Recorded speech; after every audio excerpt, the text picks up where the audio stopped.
포스코그룹 지주사인 포스코홀딩스를 어디에 둘 것인지를 놓고 시끌시끌하다고 합니다.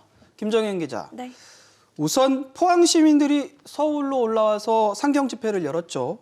포항시 이렇게 강경하게 주장하는 이유가 뭔가요? 네, 포항시와 시민단체가 주목하는 부분은 이 사람이 포항으로 오지 않는다는 점입니다. 현재 추진되고 있는 계획상으로는 포스코홀딩스는 주소는 포항으로 옮기지만 직원들은 서울에서 계속 근무하게 되는데요. 포항 시민들로서는 인구가 늘어나지 않아서 지역 활성화에 도움이 되지 않고 또 투자도 늘지 않을 수 있어 이익이 없다는 주장입니다. 지난해 2월 25일 포스코홀딩스와 포항시의 3자 합의서를 작성한 이후에 아무 진전이 없어서 지금 여기 포스코에 우리가 포항 시민들이 상경 집회를 하게 앞으로 어떻게 진행하겠다는 것을 답이 없습니다. 포항시 측도 포스코홀딩스의 주소 이전은 포항시와 전혀 합의된 사안이 아니라는 입장입니다. 포스코하고 포항시하고 TF 협상팀을 구성이 돼 있잖아요. 언론에 나오는 주소만 옮기니 우리는 거기에 대해서 합의가 된 적이 없습니다. 합의서를 보시면은 지주회사의 소재지를 포항으로 이전한다 그랬는데 포스코 측은 합의된 요 문항을 가지고 소재지는 주소만 해당한다. 자기들은 그렇게 해석하는 거예요.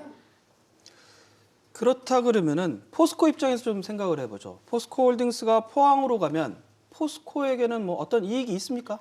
네, 이 포스코 입장에서만 보면 이 포스코홀딩스를 포항으로 이전해서 얻을 수 있는 실익이 거의 없습니다. 포스코홀딩스는 지주 회사인데요. 그룹 계열사들이 경영 전략을 짜거나 그룹 내 금융, 법무 관련 일을 하다 보니 업무 파트너들이 대부분 수도권에 위치합니다. 회사 입장에서는 직원을 포항으로 내려보내면 직원들이 서울을 자주 오가면서 교통비 등 손실이 발생하고 또 업무 효율도 떨어질 수 있는 건데요. 현대중공업도 본사는 울산에 있지만 지주사는 서울 종로에 있고요. 또 두산도 가장 주력하는 계열사 두산에너빌리티를 경남 창원에 두고 있지만 지주사는 서울 중구에 있습니다.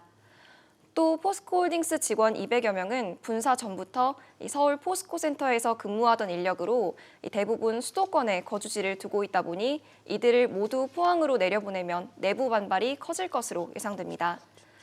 포스코는 주주가 아닌 시민단체들이 당초 합의안을 넘어서 과도하게 사기업 경영을 압박하는 건 글로벌 경쟁력 저하로 이어질 수 있다는 입장을 밝혔습니다.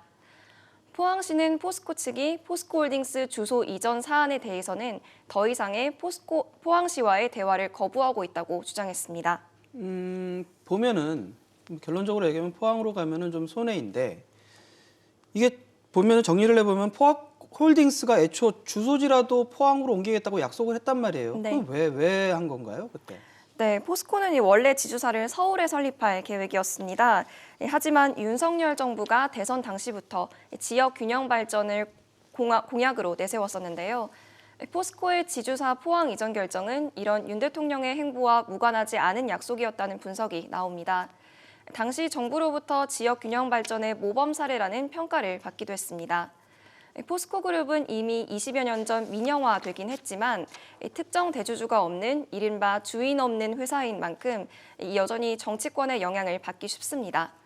포스코그룹의 역대 회장들은 대부분 임기를 다 채우지 못하더라도 정권이 바뀔 때마다 함께 교체됐습니다.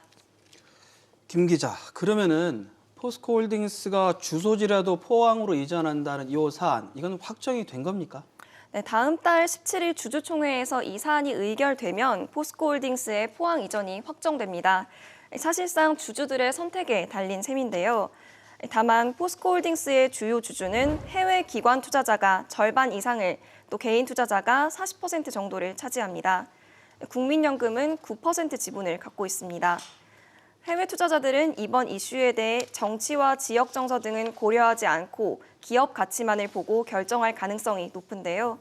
포스코홀딩스의 주소 이전도 반드시 장담할 수만은 없다는 관측이 나옵니다.